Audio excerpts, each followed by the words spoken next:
Hello, thank you for joining us today on this GRCOM special session, the GreenGrid Security.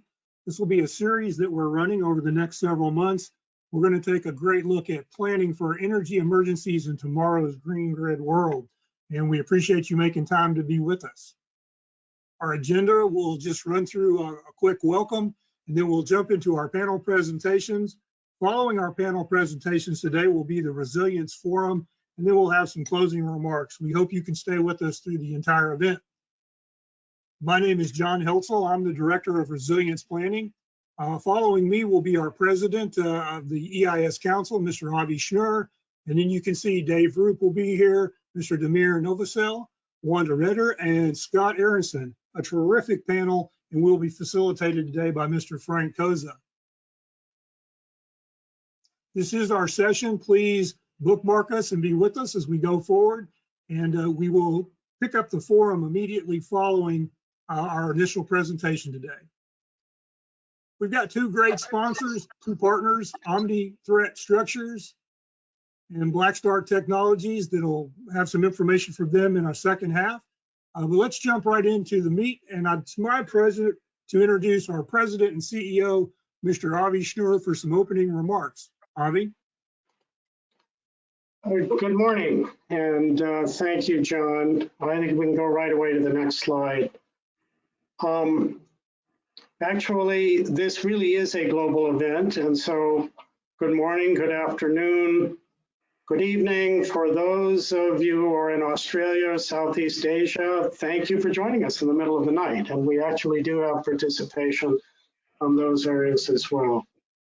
So I'll try to be brief, but I think it's always important for any meeting to begin by setting expectations and trying to build a common vision for what's happening, really for the entire Global Resilience Commission, but certainly for today as well.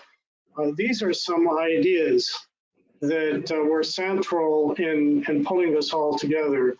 So certainly with COVID-19, we've seen, among many other lessons learned, that we now have experienced the first in a new class of extreme hazards. And what brings together all the elements of this class of hazards is they are active because of the unique interdependencies and interconnectivity that it really has characterized our world increasingly only for the last 10 to 15 years, and especially the last few years. So this has created new vulnerabilities, and that really is the origin for the work that we need to do. Now, as we saw with COVID-19, these interdependencies are really all sector and all nation interconnections. That means that globalization represents a key element of this risk. But the fact that globalization leads to this risk does not neglect the possibility of really utilizing that as an opportunity. The only way we're going to be able to address this risk, given the scale of the interdependencies, is if we all find ways to work together. And if we can work together, we may be able to turn this risk into an opportunity by building new ways to work together, throwing aside some of the old limitations that have prevented us from being as effective as we now know we will need to be. And that really is the vision. And it's a vision, the nexus for which really is in the private sector, because most, in fact, really nearly all of the goods and services that sustain us come from the private sector. Final comment here, the focus of these events and of today's meeting. So I have been in many interesting meetings in which at the end of the meeting, we were all collectively accused of admiring the problem. That's not what we intend to do here. To the extent we can, with all of these events, we try to get explicit about where the challenges are, opportunities for solutions and approaches that can be implemented in the relative near term, meaning within a year or a couple of years, rather than talking about very long-term strategic opportunities. Next chart, please. That's going to be particularly important for this, because What we're talking about here is a fundamental change in the architecture of the grid as we move toward resetting the balance between what we might call a legacy grid and a low carbon renewables heavy grid. So the pace of disruptive changes that we're going to face as we move in the direction of this new architecture, certainly if you have not been in a coma the last year or two, you're aware that that pace has been growing. Certainly severe terrestrial weather events, even in the last month, some very destabilizing cyber attacks. So that's what we have been facing recently, along, of course, with the pandemic. Where we're going probably won't look the same. The kinds of challenges that we'll be facing tomorrow certainly could include what we've already seen, but there will be some new examples. So resilience is going to mean finding ways to prepare against the full set of extreme hazards. And there's really a double handful of hazards that could really cause global multi-sector disruption. So I think what I'd like to do for the last 2 or 3 minutes that I'll have with you first here is to try to lay out some questions that I hope can help frame the discussion, because I think there are some very important high-level questions. So the first that's shown here, if we're going to try to prepare ourselves to address this full set of hazards, so all the nations who have representatives participating today, are the existing legislative and regulatory constraints consistent with what's going to be needed to improve resilience for both today's and tomorrow's challenges? And if not, what needs to be done? What can be changed to address them? Next chart, please. If this is true, then it suggests that we may need to change course. Fundamentally, if there's a misalignment, and we recognize that fact, between either the regulatory constraints in the United States or in any other nation, and what grid resilience will need to be about in the coming years, what can we do about it? And if we can't do something about it within the scope of the regulatory sector, do we need to think about what the legislative sector might do? So I think everything is open for discussion, and that's an example of a very broad question that we need to face, because the changes that are coming, that really have already come, are so profound that I don't think incremental steps will necessarily be enough. So as we look at this shift in balance between legacy generation and renewable generation, there's a real question how we look at this. Now, I think all of the speakers on our panel today, really, I have to say, some of the very best leaders in resilience and very experienced leaders in the electric subsector in the world. I believe all of our panelists will probably say, as this shift takes place, it represents indeed a historic resilience challenge. The real question is there some way to turn this into a really unprecedented opportunity? Since we have no choice but to address this challenge, and addressing it will mean we all need to work together. Can we utilize that energy to really change course and try to improve resilience far beyond what we have managed to achieve in the past? That's the real question and the real opportunity. The last comment on the page, how much time do we have? Next chart, please. The point of that is we really don't know how much time we have. But one thing that can be said is that any resilience measures that should be built into the grid as its architecture changes clearly will need to be built in soon and in the front end of these changes. Waiting until there's a new grid out there, that the fundamental change to a low carbon generation grid has been made, and then trying to think through what we should have done if we'd only thought about it in advance, that's very unlikely to work. So what sectors will be critical to this? We've already talked about the legislative sector and of course the regulatory sector. Clearly, utilities are the main force driving all of this, but certainly grid resilience experts. What about insurance operators? What about the other sectors who are really partners, users of the same system that we're talking about when we talk about the fundamental changes to the electric grid? What other sectors also should be involved? And finally, this is not really solely a sector of what sectors need to be involved in the conversation on how can we find a way collectively to go where we need to go for resilience. It's also about multi-sector and cross-sector interdependencies. So we'll need to find a way to involve leaders in the right sectors and also to stimulate conversations that bring those leaders in different sectors together. So thank you very much once again for participating, and John, back to you. Thanks, Avi. Great opening remarks. It's my pleasure now to introduce our facilitator for today, Mr. Frank Koza. And Frank is going to lead our discussion as we go forward, both through this morning's early session and then the forum. So Frank, I'll turn it over to you for introduction of our first panelist. Okay, John, thanks very much. And I want to add my welcome to everyone for joining today's session.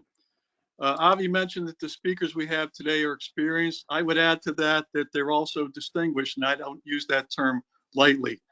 So we got 4 speakers. They're going to each make a presentation. If we have time during the first hour, we'll tackle some questions.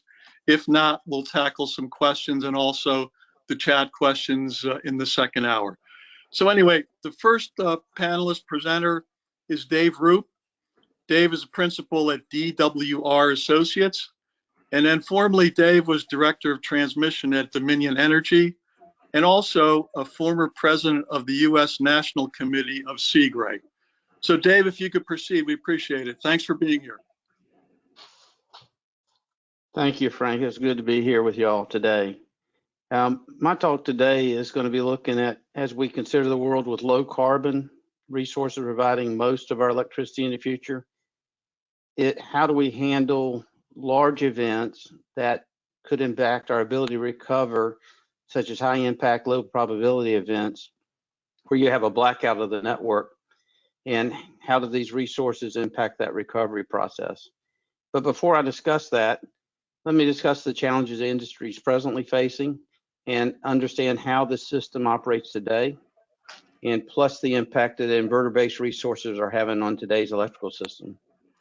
Electrical inverter-based resources are generation resources that use power electronic devices controlled by software to convert electricity from solar panels or wind turbines to the electrical system. These devices, unlike generation from the past, which came from a limited number of large generation facilities, will be widespread across the footprint of the utility, and the output, it will be controlled by software that must be properly configured, and some, but not all, will communicate with the host utility. Across the world, this rapid increase in inverter-based resources, replacing conventional fossil fueled powered synchronous generation resources, has begun to change how the electrical system responds to events due to what's known as system strength. The system strength determines how the electrical system will recover from major disturbances. The stronger your system strength, the more easily the electrical system can recover from a major disturbance, such as a fault on the system or the sudden loss of a piece of equipment. Power generation resources have a major impact on system strength, and synchronous generation are generally considered a positive contributor to the system strength. Existing inverter-based resources were considered a negative contributor to system strength, but the emergence of new advanced grid-following inverters and grid-forming inverters are already making a positive impact. Unfortunately, these new inverters are not widespread, and so utilities today must plan for the system that they find existing. Other factors that affect system strength include the concentration of inverter-based resources in a given area, the lack of synchronous online generation support due to retirements, and how interconnected the electric system design is in the area where solar or wind resources are being connected. So why is this important? Areas with low system strength, primarily supported by inverter-based resources, will exhibit an inability to ride through faults or disturbances, and small oscillatory behavior can result. As we've seen in areas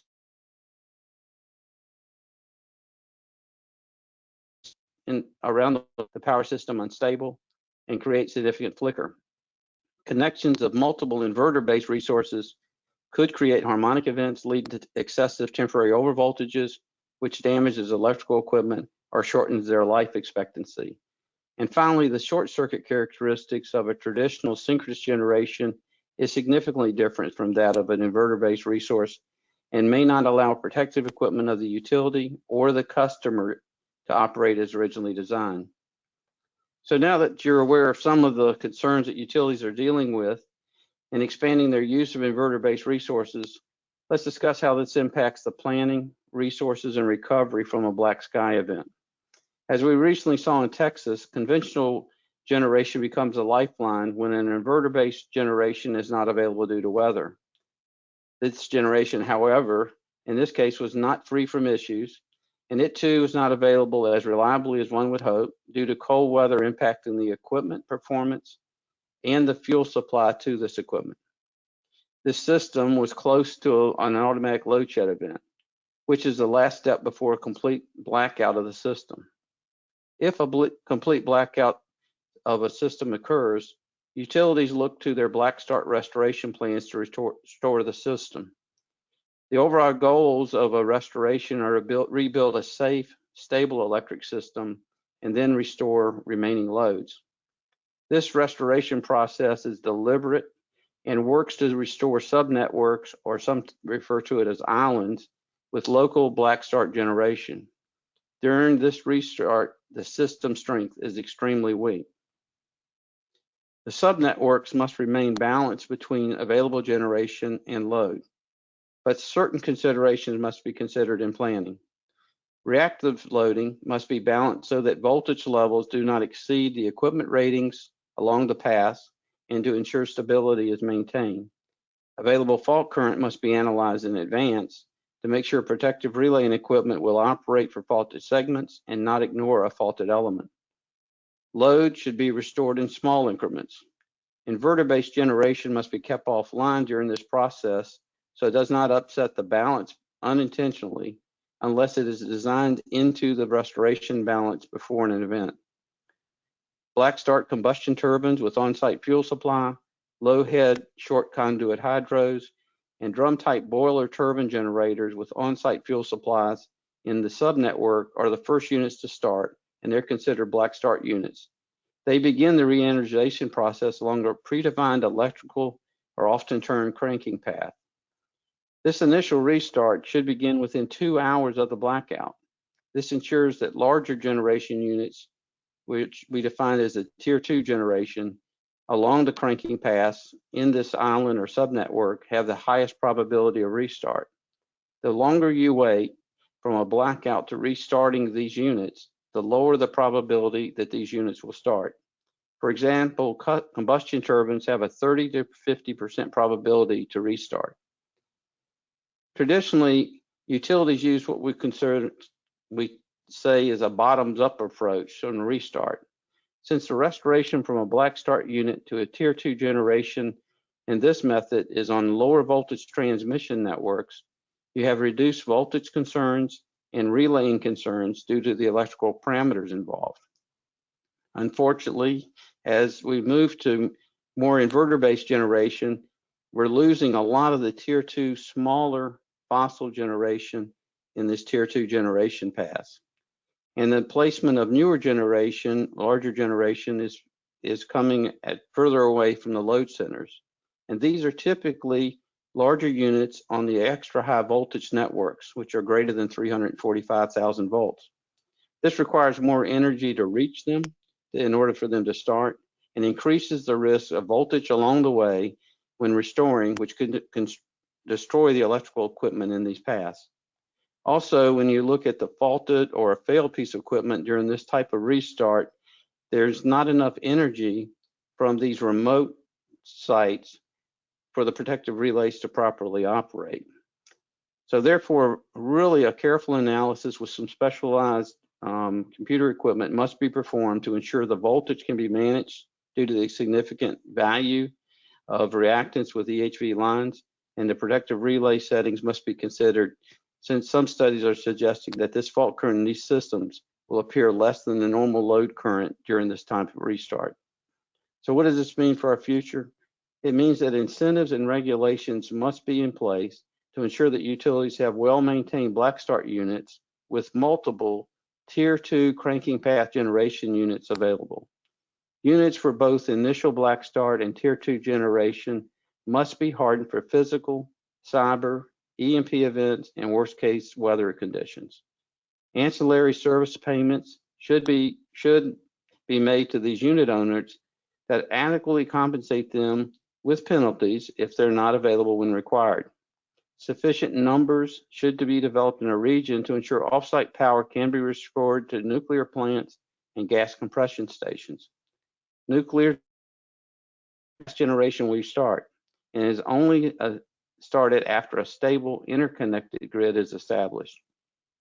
The analysis of subnetworks and cranking paths are especially important if the black start cranking paths take a top-down approach to restart. As a transmission owner, utilities may have to install black start voltage mitigation equipment, such as shunt reactors, black start available STATCOMs along the path, or synchronous condensers along the intended cranking paths, so that this equipment should be encouraged by the regulators in their rates. The complexity of this system is evident, and I've tried not to outline all the issues, but the rapid loss of fossil generation should make this a priority in our planning today and markets as we face this new world we live in. I think there's plenty of opportunity here, and we have hard work going on now to address these issues, but more needs to be done, I think, on the incentive and regulatory front. So with that, I'll turn it back over to you, Frank. Okay, Dave, appreciate that presentation. Our next speaker is Dr. Damir Novosel. Damir is president and founder of Quanta Technology and also a former president of the IEEE Power and Energy Society. So, Damir, if you're there, please go ahead, and thanks for being with us.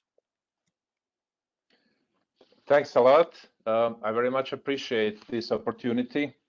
And I want to thank John Heltzel and Frank Koza for organizing greatly this event. And also I want to thank Avi for his leadership. I think these type of events are very important to move the whole industry and the society forward. So firstly, I want to emphasize, and we heard from Avi on a split of generation now as it's moving forward, and you can see on the left how we're actually going to be in the United States. I think it's happening across the world, having more, of course, renewable generation versus the other sources. I also want to emphasize some of the materials that I'll be presenting today are based on the IEEE document on resilience framework methods and metrics for the electricity sector. And I encourage you to read that document. I think provides a very very good insight into the issues that we'll be discussing. Next slide, please. So as we are moving to the identifying, as Avi was saying, the potential solutions for the issues that we are facing, it would be good to step back and see what are really the society targets. What are we trying to accomplish? And I would say we can summarize targets when we want to decarbonize, but as we are doing it, we also want to have a system that is reliable and resilient. We want to make sure that we keep our system and our delivery of electrical power at the level that is, we always talk about 99.999, how many nines we have in that number, 4 nines or 5 nines, how reliable the system really is, and we want to keep it going as well. At the same time, we want to make sure that we have affordable electrical energy prices. And we can see some of the differences between various regions on energy pricing. And of course, that needs to be addressed in the process. So, so when we talk about the targets, also on the left side, we have some of the renewable energy standards. I think we are not going to go into the details of any of these numbers. The key message here is that actually they're very similar. What we see that globally in the industry, we see that targets are almost the same, but the pace may be somewhat different. different. And the space will really depend on some of the regional differences. Of course, areas where have more sun or more wind, we are going to be using more sun and wind in that process, but also depend, as Avi was saying, on the legislative and regulatory constructs. And this is something that, of course, we can address in the process to make sure that we move forward in the right direction. But if you look into the solutions, all the paths really go to the electrical energy. Because if we want to do the decarbonization, we need to, what are the energy sources that we can utilize? It's renewable generation, electrical storage, of course, addressing the energy efficiency in the process, but also not just on the generation side, but how we use the energy and importance of electrification and utilizing the energy to achieve the decarbonization targets. And we talk about transportation, buildings, industrial. There is lots of discussion now on agriculture as well, how we can do more electrification in that area. And you can see here that actually a first electrical car was 1891. 1904, actually 1/3 of the cars were electrical. And I think we are now going back to the past or back to the future, and where we'll see that we are having more and more cars electrified. So next slide, please. So I want to make the point on to look at the facts. If you want to decarbonize the environment, electrical power industry has made some major gains in last few years. And that slide on the left shows it very clearly, how electrical power has significantly reduced the carbon footprint with renewable generation. However, now the biggest source of carbon is transportation. I think it has been realized in the industry there is a large push now to electrify the transportation. And particularly, it's going to be more difficult to actually do electrification of transportation with individual users, but fleets like Amazon, FedEx, PepsiCo, and so on, the large companies and city buses and so on, there is I think, big drive and a need to electrify those fleets, and they're going to make a difference.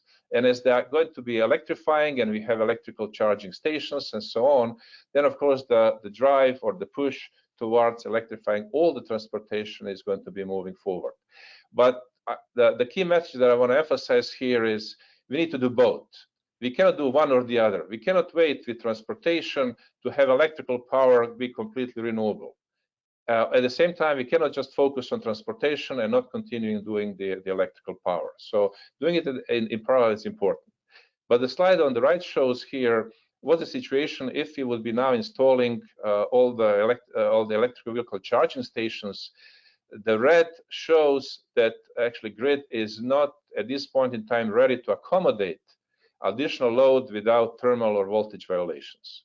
And this is very important aspect, that we need to continue modernizing the electrical grid to be able to accommodate electrification of transportation, but also, as my friend Terry Boston used to say, if you like wind, you like transmission.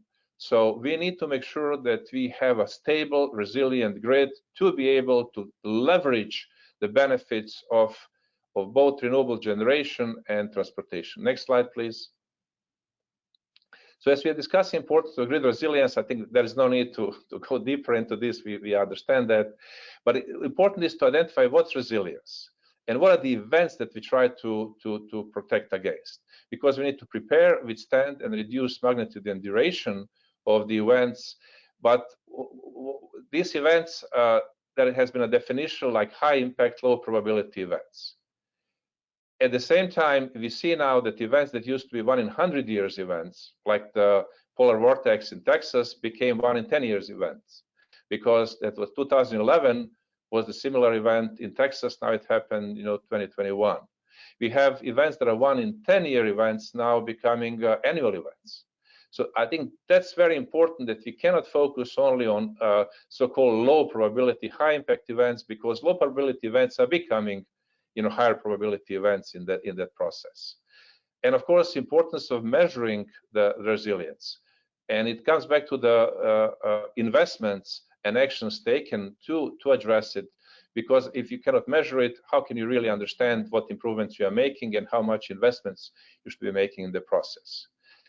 Important aspect is the energy sector is uniquely critical because it provides enabling function, but of course, energy sector depends also on the other infrastructure. So interconnection and interdependencies with other infrastructures are critical to address the resilience. I think Avi already alluded to this. Just a simple description of, because there is sometimes a discussion between what's reliability, what's resiliency, how they relate to each other. And reliability is a commonly acknowledged system performance measure, but it doesn't address all the events. That, as Dave was saying, doesn't really address process of recovery. So if you want to really have a resilient system, we cannot just focus on reliability metrics. We have to focus on metrics that address process of recovery and address all the other events that we just mentioned are important to achieve resilience. And even when you compare reliability and resilience, and because it sometimes can be issue of investments and priorities. In some cases, they actually have opposing trade-offs. Very often, if you harden the system, it will be more reliable, it will be more resilient. But at the same time, and it can be a trade-off. For example, the closing power lines could have negative resilience impact because can create some ignition of and create fires during the wildfire season. Next slide, please. So the events that we are talking about and hazards, it's going to summarize natural phenomena. We know all about them, man-made. At the same time, as Dave was again emphasizing, we have to make sure that we continue designing our system, addressing aging infrastructure and human error. And as we know, some of the fires caused in California were due to some of the aging infrastructure of transmission system. And it's important to address that. And as we are developing and promoting distributed energy resources, we cannot forget that we have to modernize the electrical grid. Another point I'm trying to make here is that those events are related to each other. I just emphasized one, but if you look at the Texas event, that was also the case of you have a polar vortex, you have cold temperatures, but at the same time, system design contributed to not address the issues in the best possible way. Next slide, please.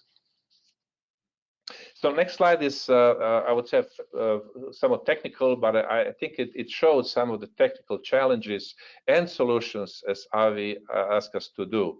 So firstly, inverter-based resources, Dave mentioned, they have low fault currents, they have also less inertia. So what's happening is that things will be happening faster with inverter-based resources. And I have a couple of examples here. On the left side, it shows if you would have a unbalance between load and generation, then frequency will decline. So if you have a synchronous generation, then because of the inertia of the system, the decline will be slower. Now with renewable generation with IBRs, we have a faster decline. So the frequency decline happens faster, so we need to act faster. The slide below shows the situation when there was a fault on the transmission system that caused 1.3 gigawatts of storage of solar to be tripped. So the transmission event caused a major issue in distribution because of some of the settings of inverter-based resources and so on. So the important message here is when we talk about inertia. What is really inertia? Why do we need inertia in the system? I think it's a lot of confusion. If you have unbalance between load and generation, we really don't care about inertia if we can restore the balance faster. So actually renewable inverter-based generation, because they don't have inertia, they can actually act faster. So we can restore system faster because if we have margins on renewable generation with IBR, we could actually arrest the decline of frequency faster. But of course, it comes back to the regulatory, to the legislative and other aspects, because then we need to recognize these reserve margins in the marketplace. So it's really the market issue, it's the financial issues, it's not a technical issue. And we need to address that, because very often we use technical arguments to address some of the issues that needs to be addressed on the I would say regulatory side. So that's one of the aspects. The other thing is, with inertia-based generation, things do happen faster. So if you have faults in a transient period and so on, it's good to have some of the technologies that can actually arrest and slow down the behavior as well. So to summarize, there are lots of opportunities now. Dave mentioned something really important, that we need to have smart inverters to be able to monitor and control of those inverters to minimize the impact. But technology is there. We can do it. Solutions exist. We just need to make sure that we focus on those right decisions. As you can see, for example, following IEEE standards would be very important. Next slide, please. Since I'm not going to have too much time, I think, left, because we want to make sure that other great panelists have time, let's skip this slide, please.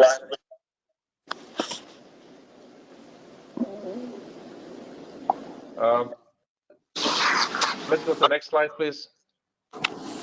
So the next slide is also talking about effective load carrying capability. This slide shows how we need to have hourly balancing and seasonal balancing related to renewable generation. And we do have technologies, again, to address that, but we need to be aware of effective load carrying capabilities that renewable generation provides.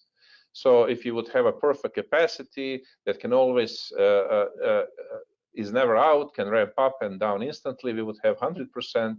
But renewable generation has about, let's say, solar plant 30%. In some cases can be 50%. In some cases can be 3%. And we need to understand this. We are planning and operating the system. Okay. Next slide, please. One example of resilience improvements is the Texas crisis. As you can see on the upper curve, we see some of the generation that was out. And again, just to clarify that actually all types of generation are out. And the green, it shows the natural gas. The blue shows wind. And there was the issue with all generation that, of course, resulted in some of the load shedding. And we can see on the slide below some of the how low the shed is, how frequency was behaving in the process. And it was very important that frequency doesn't get under 59.3, because then it's a more damage to the generators, and there would be also automated load shedding schemes would be operating and so on. So what is interesting to note that actually system really never got into the blackout, although a number of people, of course, were without power because of some of the load shedding and so on. But at the end of the day, the frequency was arrested and the whole system didn't go into the blackout. To emphasize here that there are actions on the generation side, and I can emphasize more the benefits of diverse generation resources is very important. Winterizing the gas pipelines and the whole generation fleet and so on. Next slide, please. It's my final slide. The conclusion is that resiliency definition, I already talked about it, and one-size-fits-all metrics may not be practical, because there are really regional differences. You know, polar vortex in the areas of Chicago or Northeast and so on is quite different than in California, and we need to address it. But it doesn't mean that we need to act fast, because we can identify the metrics, we can identify the parameters that we need to improve, we need to have the framework and process to make it happen. Other important aspect I want to make is that integrated planning and operations is key to address that. We cannot anymore separately plan transmission and distribution, because they are very much interconnected. So in conclusion, resilient modern electrical grid is the foundational building block for our clean energy future, requiring renewables, energy storage, and electrification. Thank you. Thank you very much, Damir. We next want to move to our next presenter, who is Wanda Reeder. Wanda is president of GridX Partners, and Wanda is also a member of the National Academy of Engineering. and has held a number of positions at IEEE. So Wanda, thanks for being with us, and please proceed. All right, if we could just go to the next slide. I appreciate the opportunity to be here and all of the work that went into organize this. Avi, John, Frank, thank you so much. Most of my comments are enabled by the Department of Energy and the work that they've funded and featured to the Electricity Advisory Committee and also through IEEE. We've heard quite a bit about resiliency already. If we could go to the next slide. And I would just like to add on to the comments that Dave and Demir have had and try to elevate maybe why resiliency is so important. This is a broad topic. So sometimes I think we have to say, hey, what's missing in the conversation that's really essential to bring forward. Then I'm going to dive into a couple areas that I think are super probably the highest priority or some of the highest priority in the conversation, and wrap up with some details on what I think we should be doing to approach it. So if we could just move on, please. In terms of why resiliency is so important, Dave did a nice job establishing the technical premise of why Black Start is so essential, and we need to really take a good hard look at it, make sure that we have the capability. But let's talk about the life infrastructures that the electric power infrastructure supports and enables. We know that if the lights go out, it impacts communities and it has a tremendous economic impact. But if you just translate it back to your experiences of having an outage, what happens? Well, the lights go out, and then pretty soon your cell phone doesn't work. And then you might go out to your car and plug it in, and pretty soon, depending on how much gas or if it's a plug-in vehicle, you no longer have wherewithal there. If you go to the gas station and try to fill it up, your credit card doesn't work, and on it goes. So as you can see, if you magnify this situation to a much larger conversation, you're starting to impact the water quality, communications, safety systems, ports. You know, the transportation wherewithal is linked to the electric power infrastructure, medical. And so while, you know, we tend to kind of look at it from silos, now we're into a situation where it's much larger than that and three-dimensional in the ramifications. In this chart, I actually feature some costs of some major storms that have happened over the last 20 years, if you will, looking at Sandy, Irene, Ike, and the like. And these are expensive. There's large, tremendous economic impacts here. And, you know, history has shown that emergencies will come from many directions. Like you look at the August 2003 blackout in the Midwest and Northeast, and that was really caused by a lack of situational awareness, lack of accountability, and simply poor operations. Hurricane Sandy, on the other hand, was a major disruption and impacted a large population center in the East Coast. And that was in 2012, and it impacted all kinds of infrastructure. And then, you know, you fast forward to some recent times, and we've just had cyber attacks on the Colonial Gas Pipeline, cutting off fuel in several states that has, you know, had impact for 2 or 3 days. So we know these big events are happening. They're coming at us from multiple places, and as they do, there's large consequences. It's a tremendous amount at stake. And I think that that's really the reason why we're here, is to get in front of it. Next slide. So what's missing in our conversations? I put the elephant up because, you know, what's the big elephant in the room that we're not necessarily talking about? And I think there are several. One is that we're managing with much closer tolerances. Things are happening a lot faster. Demir articulated that, and so did Dave. We also need to be thinking about how to, you know, do planning across regions for a lot of reasons. Fuel transformation is one, but multi-regional resiliency planning is definitely needed. The energy storage piece is going to come into play more and more as we lean on renewables. So as they advance, how are we considering the information that's needed, and how do we manage that in the resiliency play? Energy efficiency, especially in converting to other processes, you know, to electricity, is important. And then you know, a couple of, the optimization piece is actually thinking about both the transformation and also the make piece and the move.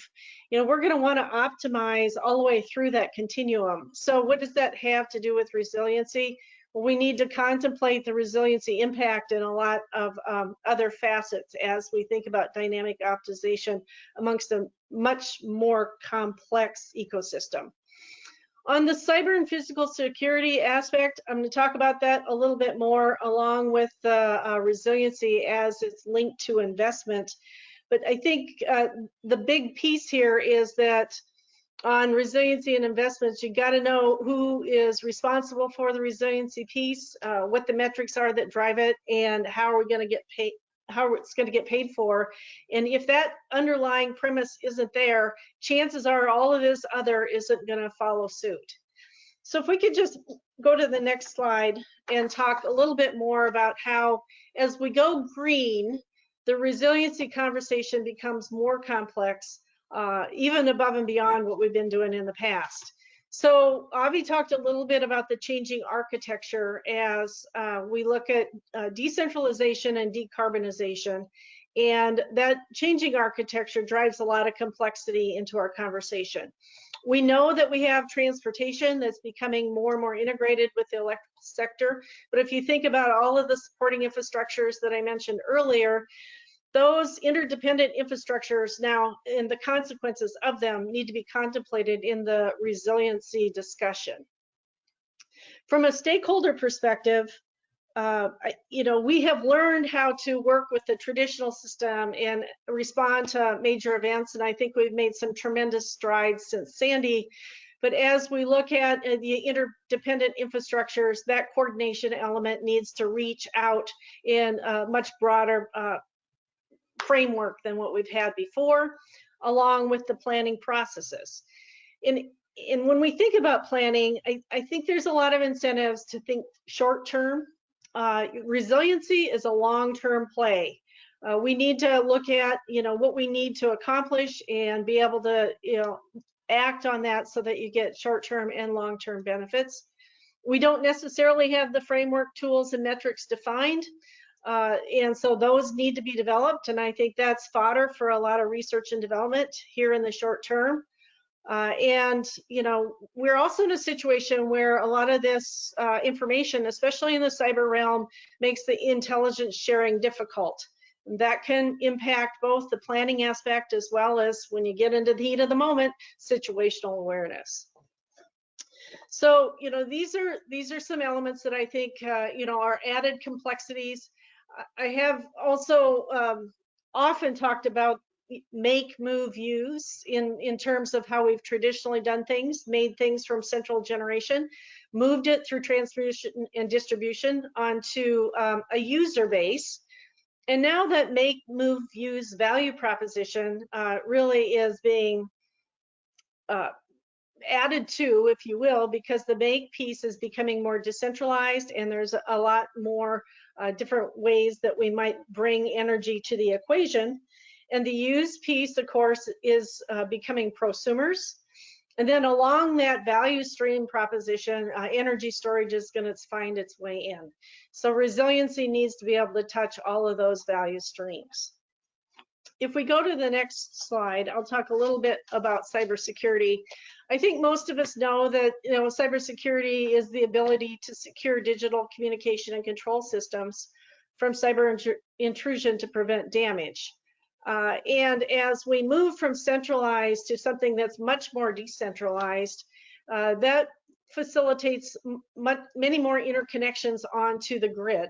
And cybersecurity is actually proportional to the number of electronic communications that you have to and from the grid control system. So we need to think about the cybersecurity ramifications here. As we know, cybersecurity is only as good or only as strong as the weakest link. And the actions here that need to be taken are plentiful. Now, I will say we've done a phenomenal job. I think, NERC and the SIP infrastructure and all of the processes, has laid a great framework.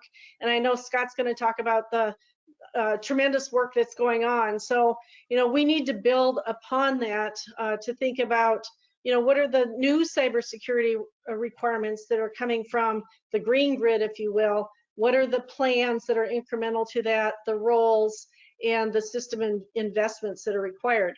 You might be wondering what that picture is on the right-hand side. That actually came out of a report that Lloyd's in London did for insurance purposes, and it was a while back, but they actually did an analysis on one particular hack where it took down 13 or 14 states and caused damage of a speculated, on the high end, $1 trillion. While it was an unlikely scenario, it was a plausible scenario. And the good news is that there is technology to mitigate this. The challenge is there's not a lot of it that's yet deployed. So, I think that brings us back to the question of, the incentives and the motivations to make these kinds of investments in order to head these risks off. In addition to this, we have a lot of preparedness that we need to do with the workforce. We need cross-training from operators to the cybersecurity experts. We need drills to kind of think out of the box to anticipate, the things that could go wrong that we haven't experienced in the past. And one thing that I'm a big believer in is end-to-end testing. And what does that mean? It means starting at the inverter and whatever is happening behind the meter and traveling all the way through the continuum to understand, how good the firewalls are and make sure that they're strong enough to keep the operations arena pure and keep the vulnerabilities out of it. So if we could just move on to the next slide. I talked a little bit about investment gaps, and I also believe that, we need a lot of work here. And it starts with the resiliency definition, metrics. Demir talked about this some, Avi did too in the beginning, and I think Dave actually landed on this as an anchor point in the end. We've got to figure out the framework to make decisions and invest accordingly. And, as we move towards the green grid with storage, EV, decarbonization, it's more and more important to do so. Roles and responsibility metrics need to be defined, and I think we need a methodology to link resiliency to the investment decision making while embracing societal performance and societal consequences. That whole decision making needs to address risk, likelihood, and be able to kind of balance the targets that Demir talked about around the elements of resilience, sustainability, and affordability.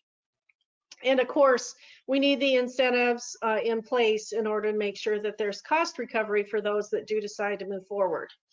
And if we could just move to the next slide. I know this is, a little bit more complicated than you might normally put in, but this came out of Sandia, and it's a proposed or hypothetical model on how the current process works with reliability, and that utilities move forward with a portfolio, and the regulatory process approves that, and of course the investments made and reliability is managed on the infrastructure. And the proposed process actually has another loop around it that incorporates resiliency metrics that looks at consequence, likelihood, severity, and there's a mechanism in there to contemplate what needs to be done. The societal consequence, of course, is a key part of this, and that is swept into the portfolio decision making at the utility and at the regulatory level. Something to think about, but I think there's some really good work coming out of Sandia that could be pursued further.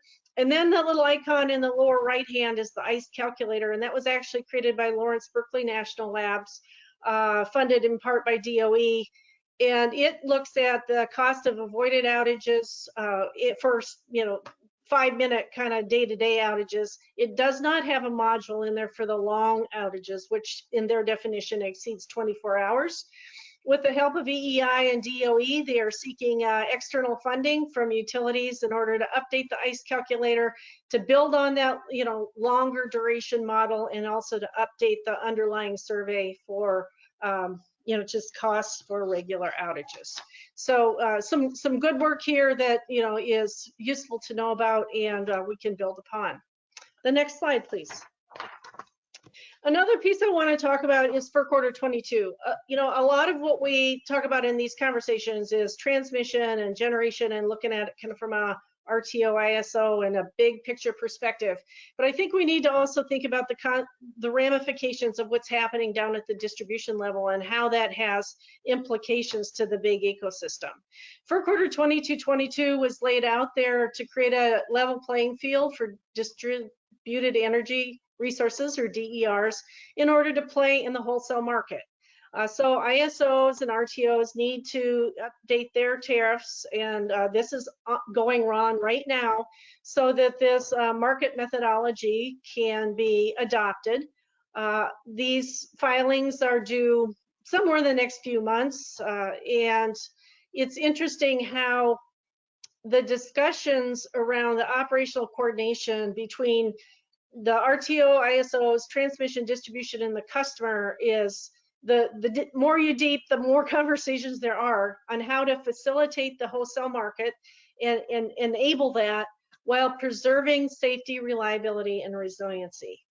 And I'll explain a little bit more here soon. But essentially, we need to advance the conversation around roles and responsibility, cost allocations, and technology as it relates to visibility, marketing, forecasting, and the like. So next slide. So architecture is an important part of this conversation. DOE has done a lot of funding through PNNL and others on layered architecture. And the fundamental elements are described in the bullets on the left, where there needs to be observability and scalability. Multiple layers can head off cybersecurity breaches and vulnerabilities if it's organized correctly. Layered decomposition can break down problems so that you can take very complex things and send it to the various layers. Tier bypassing is something like these graphics on the bottom have actually come out of stakeholder conversations in FERC Order 2222, but I think it shows kind of the consequence of tier bypassing, where if an RTO talks to a DER aggregator, which talks to the DERs to move them for markets, the distribution utility is responsible for reliability and resiliency. So if all of a sudden a bunch of DERs come on or go off, and the distribution utility or the transmission organization doesn't see that, and they don't have awareness of it, it can cause some pretty catastrophic problems when it comes to their singular responsibility, which is provide reliable, safe service. So tier bypassing, of course, can cause these kinds of things, and they're to be avoided. Those are kind of some fundamental principles. So as we look at FERC Order 22 and trying to figure out how to navigate through it, these are the types of issues that we're trying to take on. And I would say that in situations where there's been restructuring, it's hard to find where the overall responsibility for architecture and oversight is. It takes a lot of work to get the conversation and get the understanding on the table in order to have these dialogues, in order to ensure that reliability and resiliency is there. If we could move on to the next slide. So this slide really talks about where we are and how to approach it. And I think we're in a situation where we have unprecedented opportunity to redefine the future. But in order to do that, we need to get out of our silos, and we need to think big. We need to not do incremental. Silos tend to block transformation and slow things down. And I've been in so many conversations where folks kind of have, their blinders on and are thinking about what they know, and rather than kind of getting out of that and thinking out of the box. And I like to feature, what came out of 9/11 attacks and the 4 failures that they identified, which was imagination, policy, capabilities, and management. And there's a quote that came out of a report that says, if it is therefore critical to find a way to routinize, even bureaucratize the exercise of imagination. And I think that we need to take home, need to take to heart at this particular time, because we need to imagine the future and anticipate uncertainty, think absolutely out of the box for alternative futures, drills, etc., in order to make sure that we sense, shape, and adapt accordingly and link those actions to broader goals. Next slide, please. In thinking about, you know, what's really worked and lessons that we can extract from that, I like to look at FPL. You know, they've had so many hurricanes over the years, and back in 2004, it got hit with 3 and have had, you know, probably 10 or more since. And that has enabled them to put a long-range plan together and invest accordingly, starting with, you know, reliability, hardening, smart grid investments, and then even looking at momentaries, microgrids, data analytics, and the like. There's a lot to be learned here. In fact, if they just compared 2 relatively similar hurricanes, one in 2005 and one in 17, after a lot of the infrastructure happened, they actually took the average customer outage from roughly 5.4 days down to 2.3, so nearly cut it in half, with significant customers out in the millions, like 3 to 4 million customers out. So that it worked. But I think the lesson here is the decision was clear. There was a burning platform. They had a long range vision, and they incrementally built it along the way and found, you know, incremental benefits. And as a result, the societal side is definitely realizing all of the benefits of their hard work. And if we could go to the next slide, this is a little bit of a tee up for Scott, because he's going to talk about EEI and the mutual assistance and all the good work that's happening there. But that work really came out of Hurricane Sandy, when there was so much destruction in 2012 that hit the eastern shorebird. And through, you know, the utilities coming together and trying to figure out how to do mutual assistance, a process was put in place that's supported with a playbook. And this process, folks know what triggers mutual assistance, and, you know, the roles they need to take. There's been a lot of work that has updated this playbook since. They continue to refine it, and now I know that cyber is overlaying on top of it. But I think that, you know, this process, we know it has developed a tremendous foundation, and thanks to EEI for leading the way there. The you know, stakeholders that are involved in this go well beyond the utilities in thinking through the situational awareness, moving resources, dealing with Department of Transportation, and other government institutes. So it's truly a public-private effort. And I think that it is tremendous groundwork for the kinds of things that we need to do forward. And before I click to kind of my final conclusion slide, I just want to say that in the future, I think that with this complex grid, we are going to have much more granular information, because we need to know the location of critical supply and storage assets and their limits. We know that we're losing tier 2 generation. We know that, you know, renewables are going to continue to be unpredictable, and tomorrow's resources are going to be severely energy limited.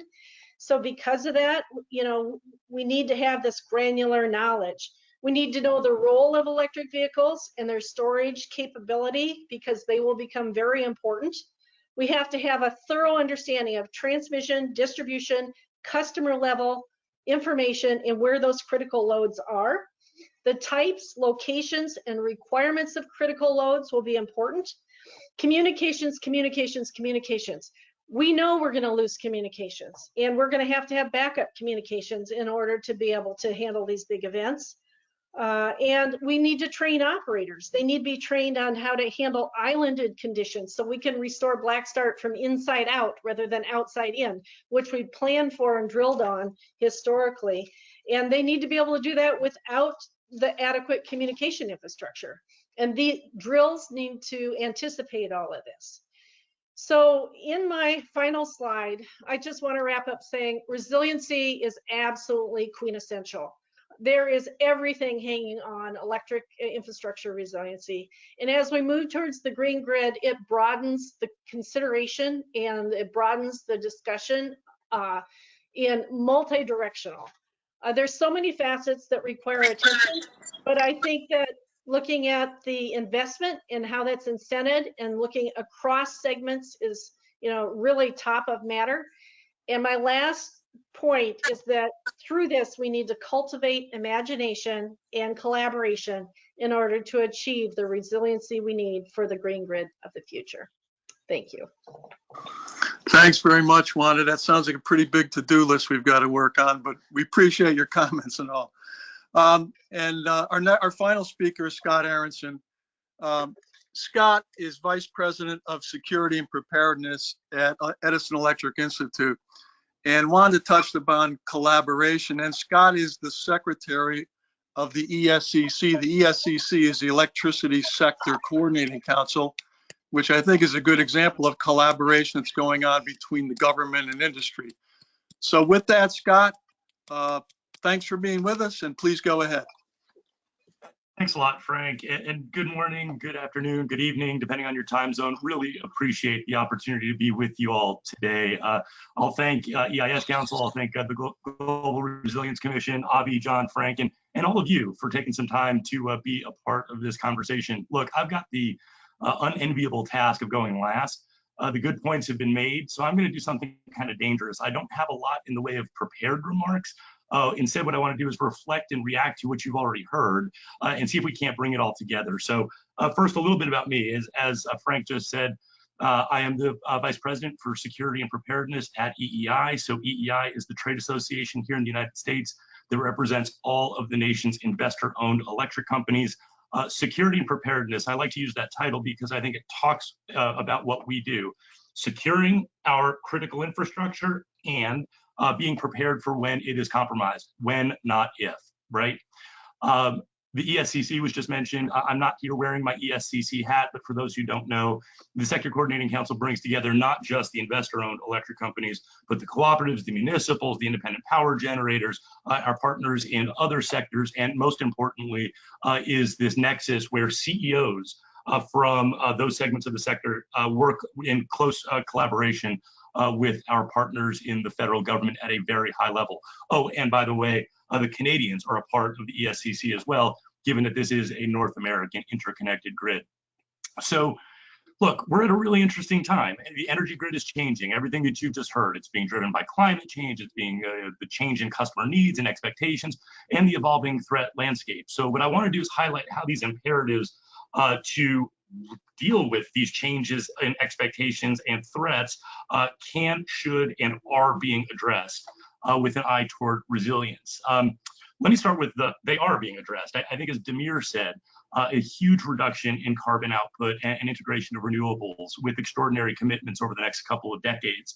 More customer control, more DERs, better visibility into the system, and on and on and on. Now, the can and should statements are sort of the forward-looking. And again, as you heard, I think modernizing the grid with transmission, I'm using other people's words, I was taking notes furiously, by the way, with transmission, visibility, scalability, et cetera, that is what we need to be doing. And the word holistic is one that you're going to hear me come back to a lot. Holistic as in all threats. Holistic as in all sectors, holistic as in partnership, which is another word that you're going to hear me say a lot.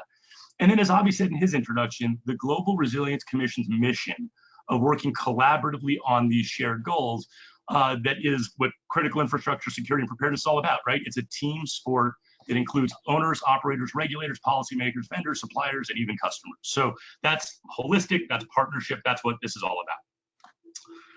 A few of the panelists did mention that kind of juxtaposition of reliability and resilience. I'll offer my own perspective on what those are. Reliability, it's table stakes. It's what customers expect. It's what we need to be doing to all of those nines that Demir mentioned, operating under normal circumstances as effectively and reliably as possible. Resilience is the ability to operate in abnormal conditions. And I think that's what we're focusing on a lot more for the purposes of the conversation today. So another foundational statement is we're critical infrastructure. Okay, what does that mean, right? Is that just a fun label we like to put on things? No, we are critical to national security. We are critical to economic security. We are critical to the life, health, and safety of the customers and communities that we serve. Therefore, we have an imperative. Now, if some folks are maybe a little bit more jaded and, oh, well, electric companies don't really care about the customers and communities that they serve, fine. If you're a little bit more cynical about things, if our equipment isn't spinning, if our equipment is damaged or destroyed, that's a financial loss. So again, every incentive to protect and every incentive to be responsive and resilient. Holistic. I'm going to talk about it in a couple of ways, right? So clean versus resilient, I don't think that those two are mutually exclusive. Cyber and physical, you've heard that a lot. I will say this. I am threat agnostic. I don't care if it's a cyber attack, a physical attack, an act of war, an act of God, a pandemic, civil unrest, the zombie apocalypse, does not matter.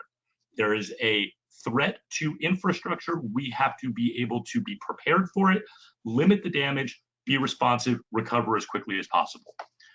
I'll move from there. All right. Just in the interest of time, since we've already heard a lot of good comments. So reflecting on a few of the good points that we've heard.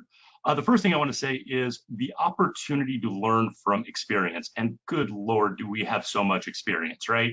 I won't go all the way back to the 1960s, which gave way to the North American Electric Reliability Corporation at the time. I'll start in modern history. 2003, tree hits a transmission line in Ohio, and the entire eastern seaboard goes into a 72-hour blackout. That gave way to the Energy Policy Act of 2005 that created NERC as the Electric Reliability Organization. And now we have mandatory and enforceable cyber and physical security standards, as well as reliability standards that come with $1 million per day per infraction penalty authority, if you're looking for more incentives for why we want to protect and be reliable and be resilient. Going on from 2003, you had Katrina, the devastating hurricane that flattened New Orleans. You had Sandy, which Wanda referred to, which gave way to a lot of the way that we have revamped the way we do mutual assistance. We had the Metcalf substation shooting, which not a lot of people know about because it was a substation that was shot up 143 rounds from one or more shooters, still have not been caught, between San Francisco and Silicon Valley. Guess what? The lights didn't even blink. That shows some inherent resilience in the system, but I kind of take cold comfort in that because it could have been worse. And so we learn from experiences like that. And now we've got a different set of physical security standards that reflect what we learned from that experience. You've got Ukraine in 2015, 2016, and 2017, but the 2015 cyber attack that did shut the lights off for 250,000 Ukrainians for about 6 hours was a really big wake-up call. The first known cyber incident to have impact on the energy grid anywhere in the world. You had Maria in 2017. I'll talk about Puerto Rico in a minute. And then you had 2020. And any of you all who do exercises, you're always told, don't fight the scenario. If 2020 had been an exercise scenario, we always said, oh, that's impossible. A pandemic, a literal historic storm and wildfire season, more named hurricanes in the Atlantic, more acres burned in the West. You had solar winds, you had civil unrest, you had a presidential election, all in the same year. And then if you want to extend 2020, we had Texas in February with the cold snap polar vortex, and you had the Colonial Pipeline just about a month and a half ago. So if we're going to learn from experience, a couple of statements. Bake it in, don't bolt it on. We have made mistakes in the past. Go all the way back to the early days of the internet, where it was either the Defense Department trying to communicate with each other or researchers trying to share their work together. It was never built with security in mind. Go forward to the rollout of smart meters after the ARA grants in the early days of the Obama administration. We did not, hey, it was shovel ready. Let's get these things out there as quickly as possible. We cannot continue to make the mistake of building critical infrastructure on insecure platforms. And so I'm not suggesting that we build a system independent of the internet, although in some cases maybe we need to.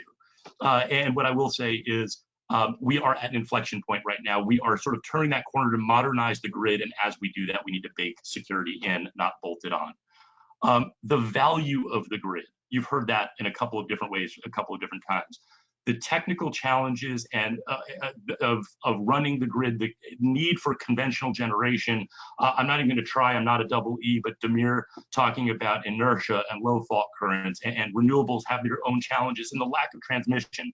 So I will say a couple of things. One, all of the above, not just because that's a pithy kind of policy statement, but because we need all of the above. We need renewables in order to meet carbon goals. We need nuclear because it is a clean source, and it provides some of that base load and that inertia that Damir was talking about.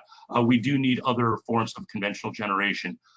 I was told not long ago, and I love this analogy, DERs are absolutely a part of the solution. Inverted resources are absolutely a part of the solution, but having those without having the grid as the backstop is like having a computer not connected to the internet. You're just not getting all of the bang for your buck that you do with the platform and foundation and capabilities that an interconnected, integrated grid that is modernized can bring to you. Again, I'll quote Damir, modern energy grid is the building block.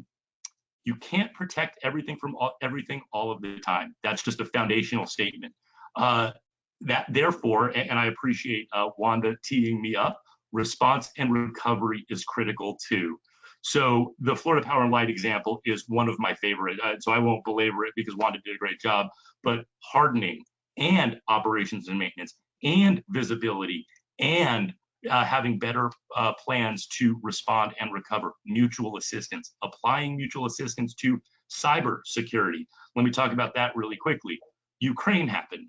As was said, I'm part of the secretariat that helps support the Sector Coordinating Council. CEOs turned to folks like me and said, do we have the capability to respond and recover the way that the Ukrainians did? And our answer was sort of, which turns out is a terrible answer to chief executives. So from that, we developed a cyber mutual assistance program, building on the tradition and culture of mutual assistance that's been around for several decades here in North America. We applied those same concepts and culture to cyber mutual assistance.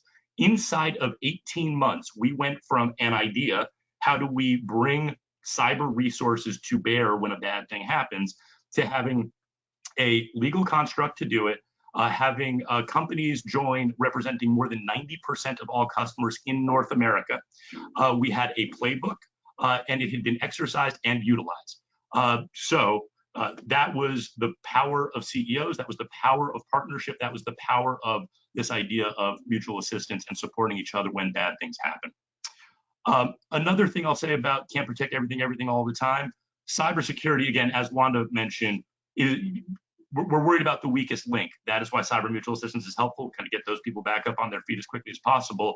But also, we need to make sure that bad days do not become catastrophic. And something that I will say about DERs, again, absolutely part of the solution, but where's my phone? Here we go. Largely, Silicon Valley has a word for things like these. They're consumer grade devices, right? These are minimum viable product or least shippable device. MVP, LSD, you name your 3-letter acronym that you like for it. The point there is, I do not want consumer grade devices being universally leaned on for some of the world's most critical infrastructure. We need to make sure that we are shoring up our weakest link and that we are acknowledging that even when we do that, we're still going to have to be able to respond and recover. I think policies, Avi mentioned it, and costs. I think we'll talk a lot about that as we get into the Q&A. I will just simply say it's, the ICE calculator that Wanda mentioned is a big deal. Creating demand signals, creating economic incentives for resilience investments is important. And it's not just about the owners, operators. Our customers do pay for the grid that they use. But when we're talking about national security, when we're talking about high impact, low frequency events, when we're talking about priorities like defense critical electric infrastructure or strategically important critical infrastructure, that's DCEI and SICI, a pretty unfortunate acronym, we need to be looking at how do we share that cost and that burden? It's not only the responsibility of our customers, it also is the responsibility of society. Therefore, government and industry working hand in hand is key. And then the last, and I mentioned it just now about prioritization, all the pithy statements. If you got a million priorities, you've got none. The best time to plant a tree was 20 years ago. The second best time was today. The idea here is that with these assets, we need to ease into it. We can't just wave a magic wand and have the 20-foot trees from 20 years ago materialize. Defense critical and strategically important infrastructure is where we need to be focusing, because that allows us to project force externally. That allows us to be more responsive when incidents do happen. That is a form of deterrence that ultimately makes it harder for the adversary when it's an act of war to attack infrastructure, because they know that there will be a consequence for doing it. So with all of that, I appreciate everybody's time. I appreciate you letting me speed talk through this as I tried to reflect on what everybody said.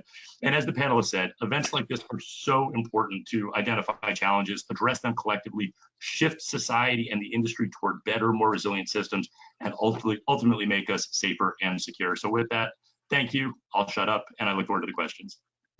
Scott, thanks very much. We appreciate it. I want to thank all the presenters for really excellent presentations.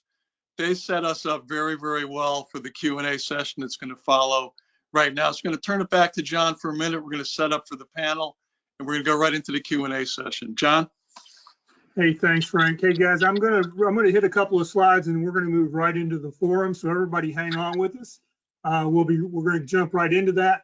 A couple of things that are in here for your information. Take a look at our EarthX opportunity this fall. I love what Wanda said, that we need to do exercises, and it's critical that we get everybody on board with that. We've got this whole series running throughout the summer, so plan on joining us as the next ones are announced. Go to our new website. You're going to be amazed at what we've got out there.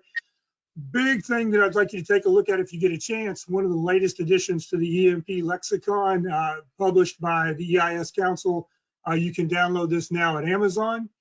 And then we want you to think about joining us as a member and be part of our team going forward. These kind of presentations are where we're going. It's where we're at today as well.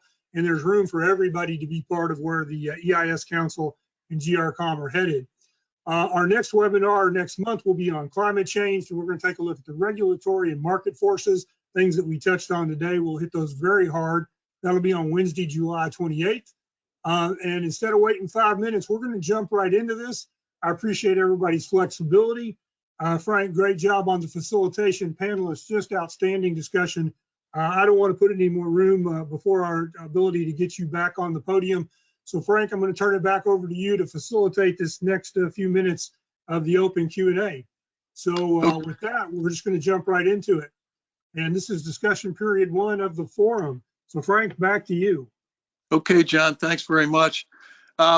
We've mentioned the word inverters a lot during the foregoing presentations here. And inverters are the key piece of technology that makes the renewables work. Scott, with apologies to you, we're in the presence of IEEE heavy hitters here. And I wanted to ask the IEEE folks, namely Wanda, Demir, and Dave.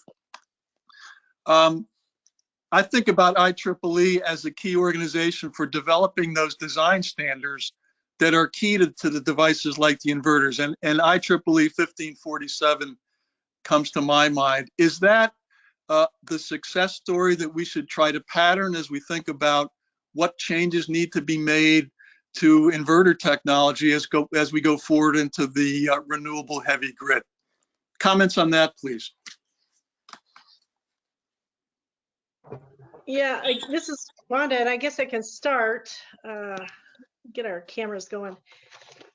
So yeah, IEEE 1547 2018. We had 1547 was started back in the early 2000s to facilitate interconnection, but as inverter-based technology came about, IEEE realized that it needed to change with the times. So 1547 2018 was really overhauled in order to take advantage of inverter capability, so that utilities, grid forming technologies and the such could be taken advantage of and leveraged.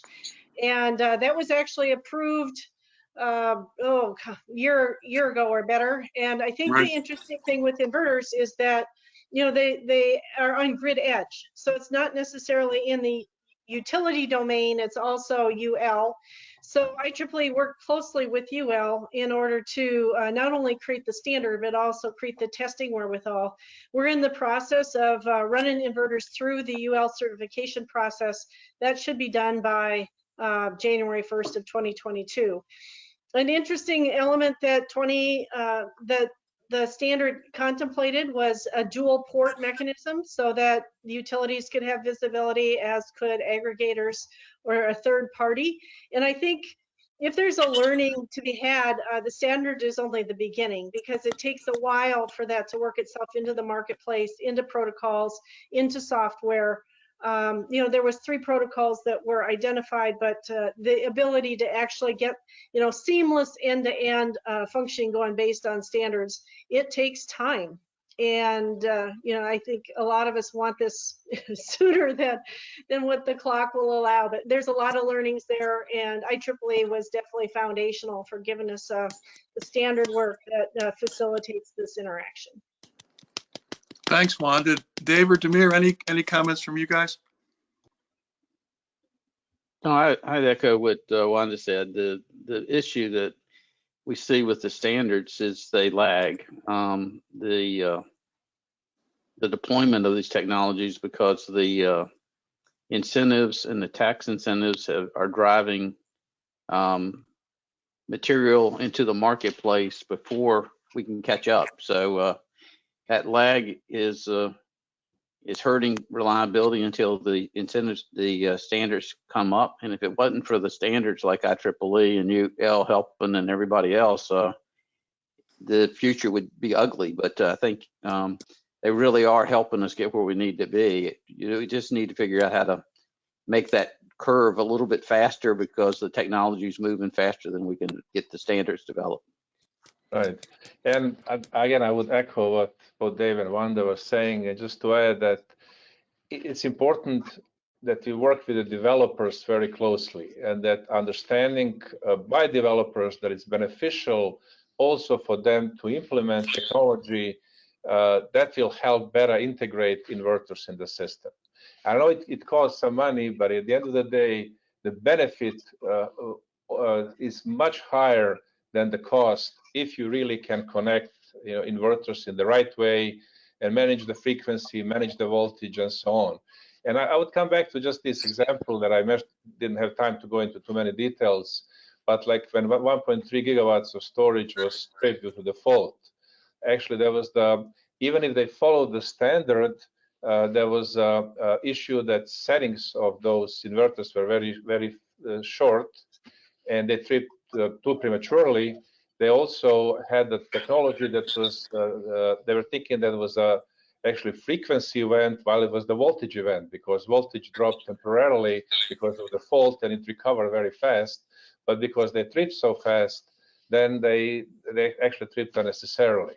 And NERC has put lots of effort on this. So I think there is that effort of the industry working together, FERC, regulators, developers, utilities, and I think there is sometimes this lack of understanding how that joint work will actually help everyone. It's not like utilities are requiring developers to do something just because they want developers to spend more money. We don't want these solar panels to trip for the faults in the system. We want to make sure that the value that distributed energy resources provide is done the best way, that they can serve the load in the best possible way. It's the financial gain for the developers to do so. So I think that the role, as Wanda and Dave explained also, of IEEE and this type of forums is critical, because we communicate this. We all agree in that this is something that needs to be done, and we just need to communicate and move forward with that. Thanks. What do you all think needs to be done or could be done to kind of accelerate the process? We've kind of talked about how 1547 really took significant period of time to kind of bake in. What are there any suggestions you have for I'll say accelerating the collaboration that's necessary to move the process along quicker. I can comment just to since I'm on the roll. Go ahead, Demir, you can take it. Now, firstly, I think we need to have those requirements that, let's say, utility commissions need to promote that we need to have the requirements for inverters to serve that the purpose. And I want to give you an example in Germany when they actually didn't have smart inverters and install lots of renewables, and they realized that was a huge issue. And now they're retrofitting, replacing all the inverters with the new ones. So this is also not cost effective. So having those requirements early in the game, as Dave was saying, and Wanda, sometimes takes standards time, but now we have standards. So let's make sure that we follow those standards and that, regulators and utilities work together in making it happen. At the same time, Wanda said that communicate. Let's have this discussion with developers to explain to them again, this is really for it's a benefit for everybody in the field. So that's what my suggestion would be. Make sure that we have those requirements that are clearly followed, and then also have forums and discussions to communicate why it's been happening. The only thing I would add would be that, as Wanda had indicated before, we need more situational awareness across the network because we don't know what we don't know. This technology is new. It's all software driven, and it's all power electronics driven, semiconductor driven. So as we get into events, we're going to find things that we didn't realize, the behaviors of these devices on the network that may not be seen in the lab, and so we need to quickly generate that information back in so the standards can adjust on a more timely basis. So situational awareness becomes critical, I believe, going forward, and that's from synchrophasers, point on wave devices. But that deployment is also an area where we need to focus. The industry is going to have to focus, I believe. Mm-hmm. To follow up on that, just to add to what Demir and Dave said is, I think we can highlight, now that we're starting to see some activity with 1547 2018, taking use cases from that. We've got Germany and a handful of examples where we can point to some cost benefits, but as we start applying this after the standard's been in place, I think we're going to have to work amongst all the stakeholder groups to really highlight the use cases in order to bring the cost benefit piece forward. One challenge that we've had in bringing standards to bear is, having real life settings in order to prove it out. And there's good work that's happening in the labs, but I think we need to do more work to facilitate, the trials and tribulations around the standards development. And then another piece is, even now that we have the standard in place, if the inverter is behind the meter, a utility doesn't have jurisdiction there.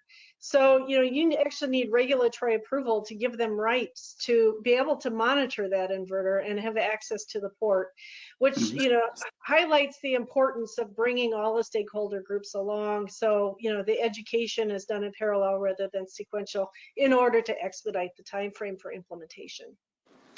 Thanks, Wanda. I want to jump off from that point about bringing people into the conversation. And Demir, you talked about measurement and the difficulty of measuring resilience.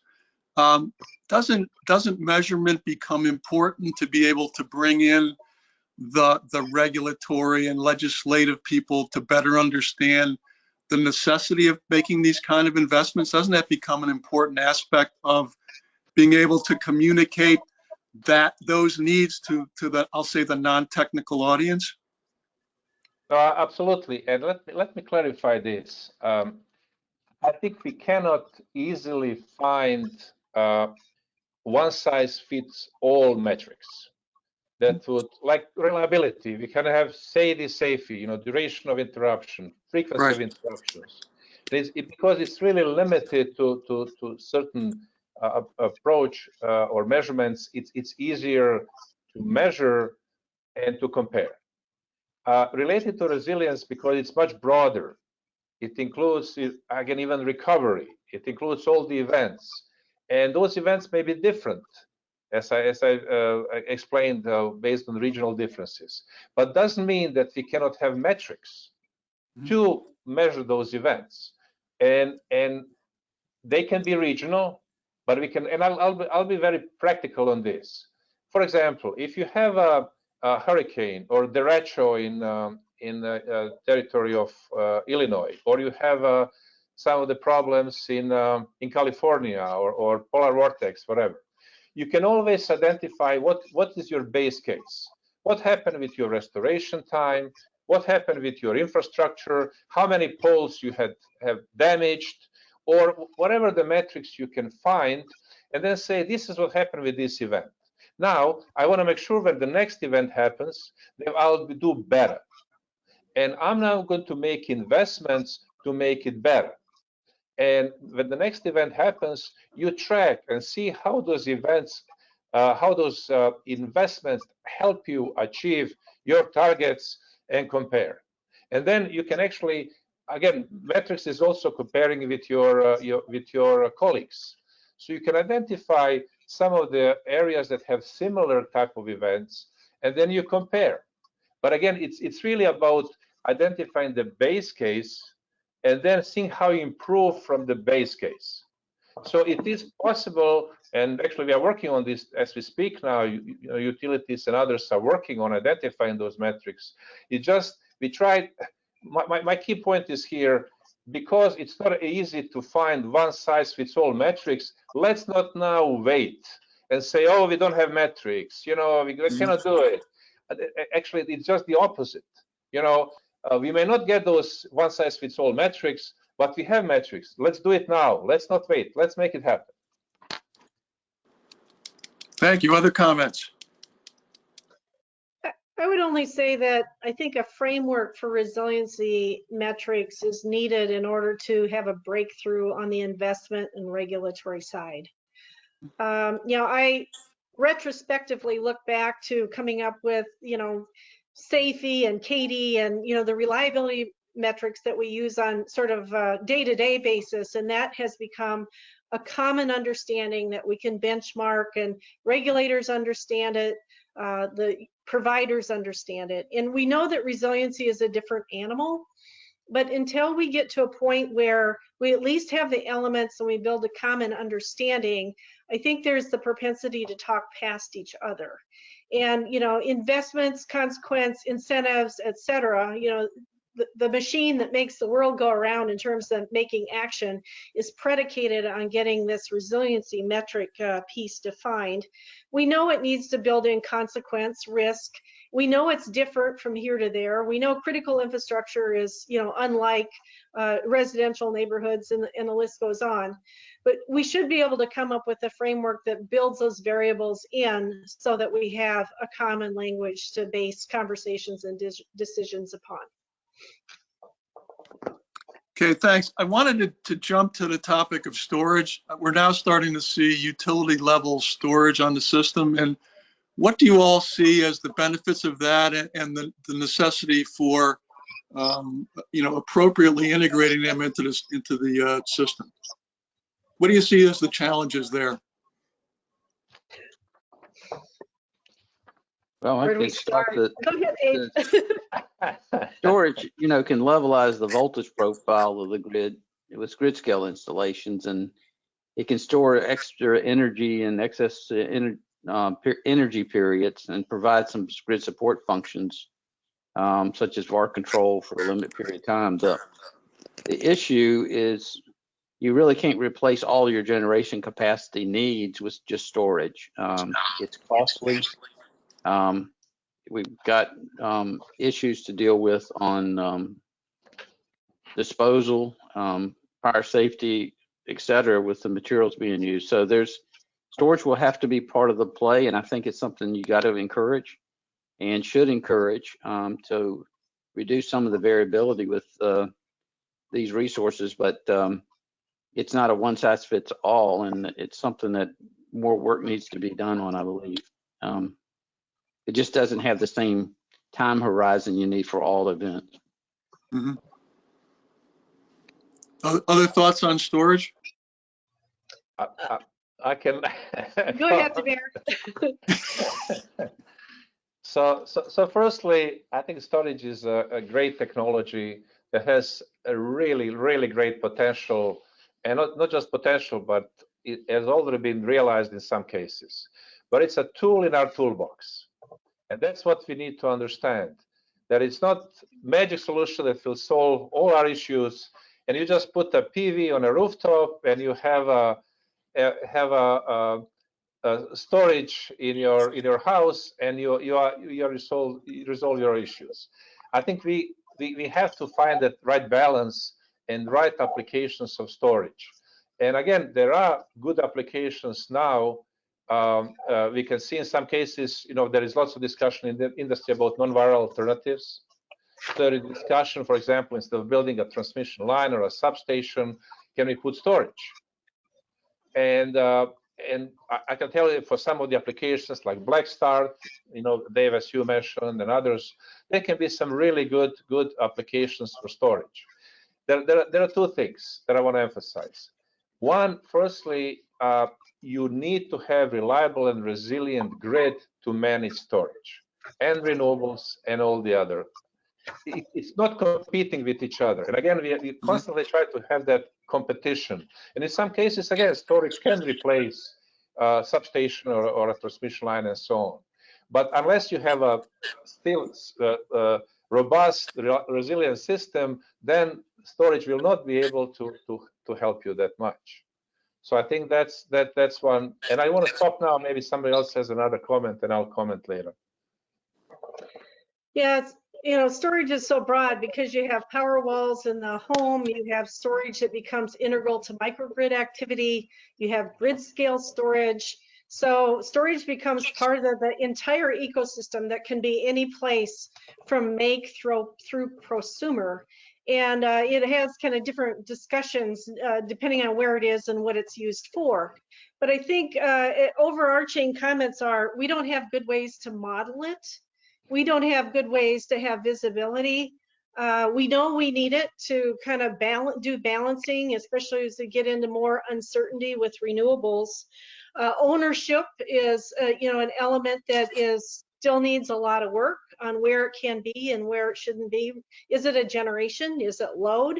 It happens to be a very flexible asset that can be whatever you want it to be, as long as it's charged up and ready to go.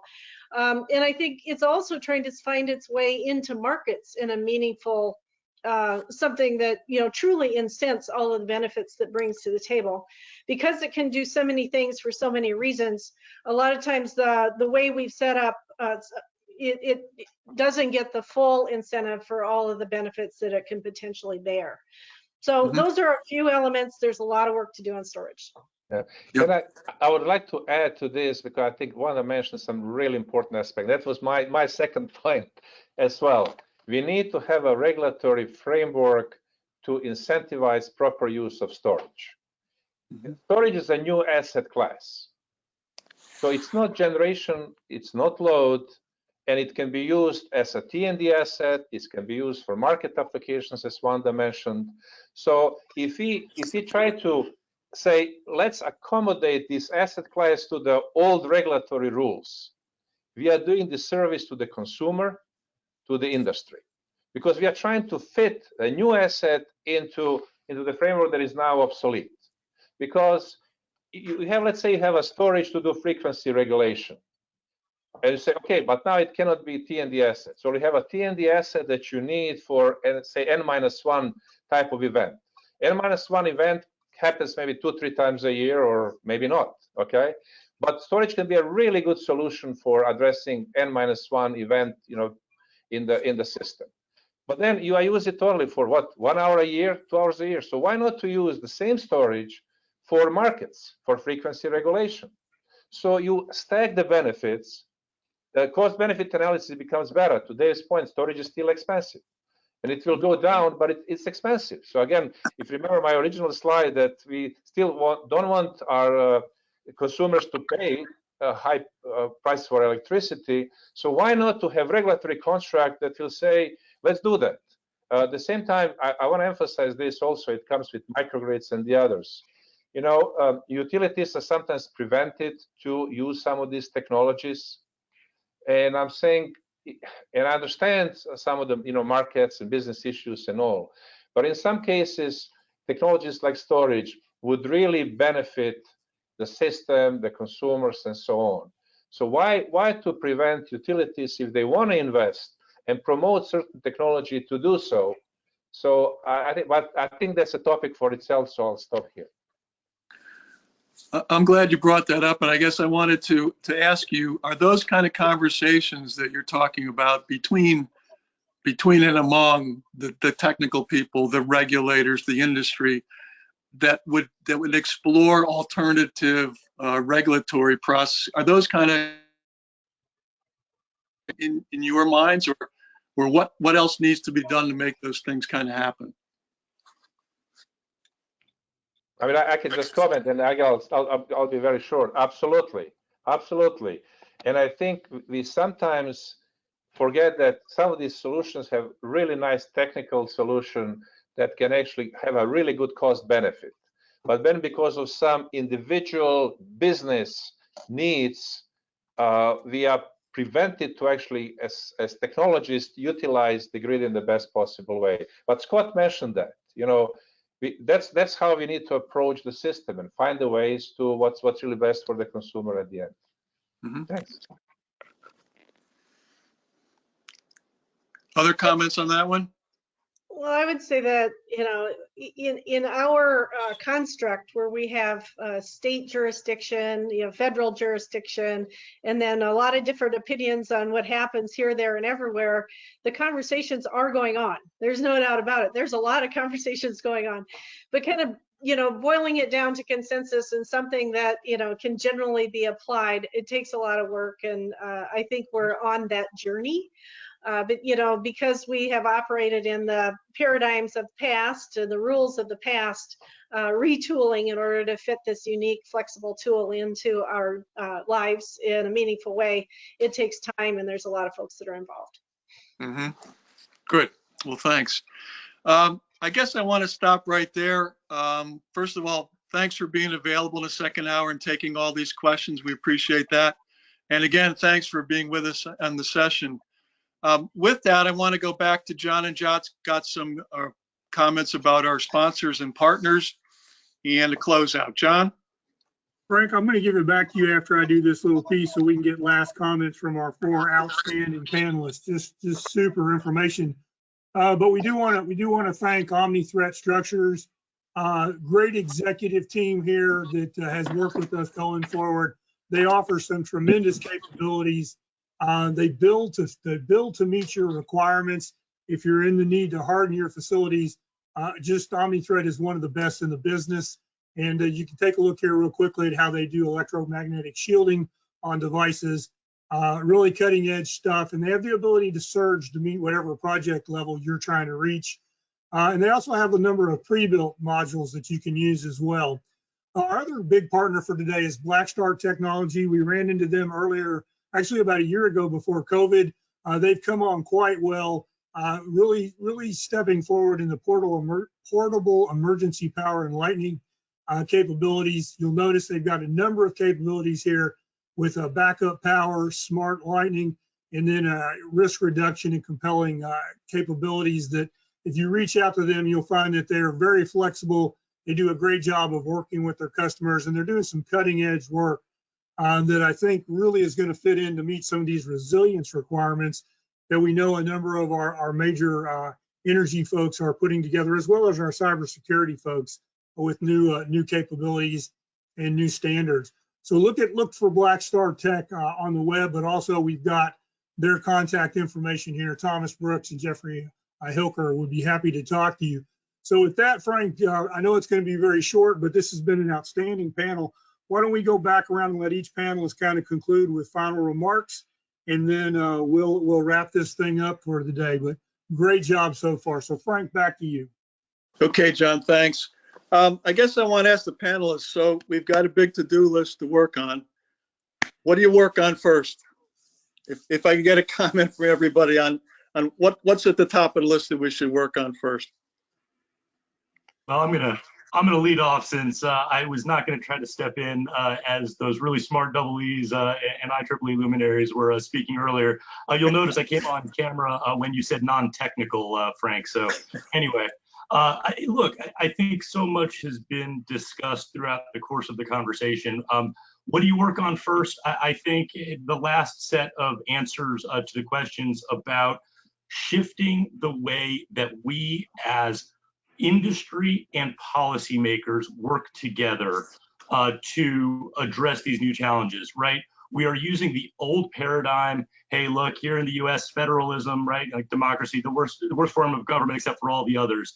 We do have this federalist approach. We do have this weird distinction between transmission and distribution that does make a lot of sense when you are doing regulation from an economic policy perspective. It becomes a little bit less helpful when you are trying to engineer resilience in, here's the word I've been using, a holistic way. So I am not so delusional as to believe we are going to blow up our regulatory structure. And I don't want to. Again, there's a lot of good reasons for why we are regulated the way that we are. That said, we need to build in this ability to handle a new requirement, which is resilience. And how do we do that? Taking some of the capabilities that come from transmission, some of the capabilities that come from generation, some of the capabilities that come from distribution, some of the economic imperatives, some of the national security imperatives, and do this in, again, I'll wrap with my word of the day, do this in an holistic way. So again, a huge thanks to EIS and to GRCOM and to all my fellow panelists. I learned something today, which is always a good day. Thank you, Scott. I'm not sure who wants to go next, but how about Wanda? You're on mute, Wanda. You're muted, Wanda. Sorry. Mute doesn't help much. I just want to say thanks for the opportunity. Yeah, in my closing statements, I really think that we're at a juncture where there is huge opportunity for resiliency, and it's critically important. The question I think at the hand is a what and a how. And the how part is my last bullet. We got to use imagination and collaboration.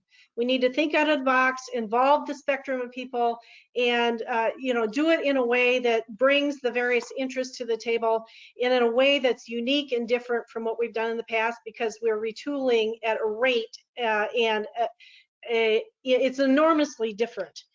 And when you get into the how part, I think the incentives and making sure the responsibility and what we're trying to do needs to be clear. So that needs to be an early focal point. And I think because security is so high on the list and there's so much at stake, we got to be working that at a high speed in parallel. So those would be my my early start points, and I think that will get us on the ground to build a more resilient infrastructure that will be foundational for the green grid of the future. Great, Wanda. Thank you. How about Dave Roop next?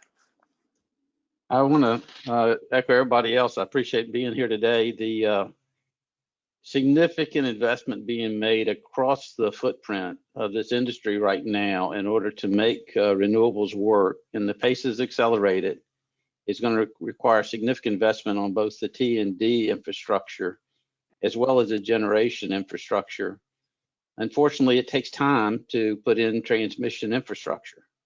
And so during that period, we're going to have less resilience as we start moving through there. And there's going to be some incremental add-ons or bolt-ons, you would, for the grid in order to make it as reliable and resilient as possible until those transmission infrastructure gets built. During that process, we really need to make sure we have incentives in place to encourage that development and to make sure we're as resilient as possible. And as we build new infrastructure, we do as much incremental improvements as we can to harden our networks. And because that's the cheapest time to do it, not after we build it. So I would encourage smart incremental investment. We know what kind of events we've had. We know where we're facing in the future is not like it's been in the past. So there's some things that utilities can do today, and we just need the regulators to support that investment and to encourage that type of investment so we can have a more resilient grid going forward. And with that, I'll turn it back to you. All right, thanks, Dave. Appreciate it. And Demir, you got the last words. Thank you for that. But I really appreciate that. I learned a lot today as well. That's always good. I don't want to emphasize, Avi mentioned the importance of positive thinking and making sure that we try to find a way to solve provide the solutions and all. And you know what's interesting, I've been at a number of panels and discussions and all. Actually, we mostly agree. I really didn't see that we have any big discrepancies in our thoughts. And I think we all agree where industry is heading, where we are going to be with renewables and all. It's something that's just an issue of pace. And again, pace will depend on some of the regional differences and all. So I would want to emphasize forums like this. IEEE, SIGRE also provide a very important element of making things happen. Because I can tell you, we do this report, let's say resilience report that IEEE did, or COVID-19 report. We had academics, vendors, utilities, regulators, and others working on it. And we were able to find a common solution. So I really believe if we put an effort and structure in place that we can find common solution. But to your point, we need to have people at the same table. We need to put even legislative branch at the table.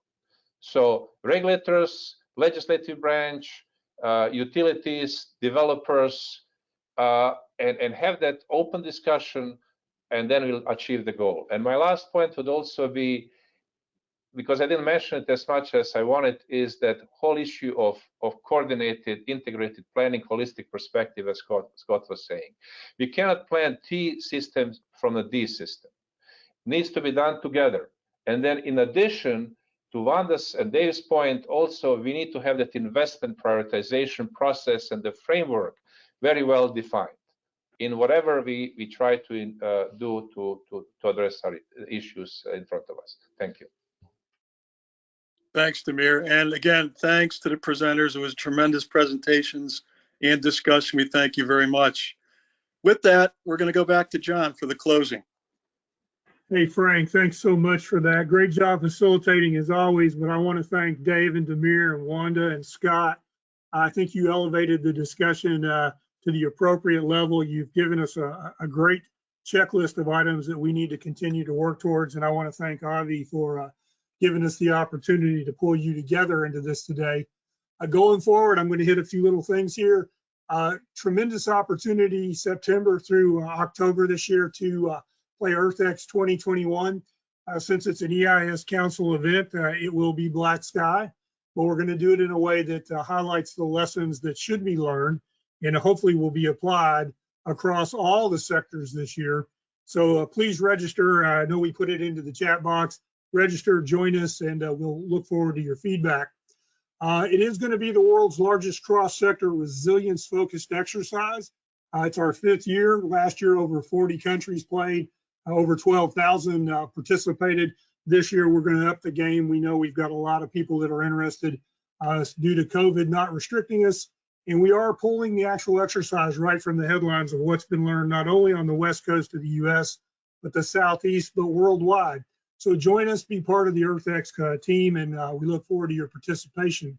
We've got 2 upcoming workshops left. We've just completed one last week on the fire threat. It is recorded. If you're interested, you can go to our webpage and be able to reach that. But coming up in July, we'll do community flooding. And then in August, we'll do the overall resilience webinar. Some really great participants are going to be panelists on that. So we hope you'll join us. And the registration links will be in the packages that you will get when you get your slides. And finally, one more time on EarthX, we want you to join us. Can you tell? Finally, we're going to move forward, but we do want to invite you to be part of our team.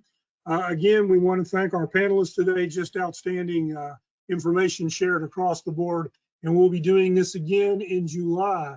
So thank you for joining us. And with that, I'm going to go ahead and end the session. But again, we appreciate you being part of the GRCOM team. And there's going to be work to be done in August as part of our work groups. So plan on staying connected, and we look forward to seeing you at an upcoming webinar. Thanks again to everybody who made time for this today.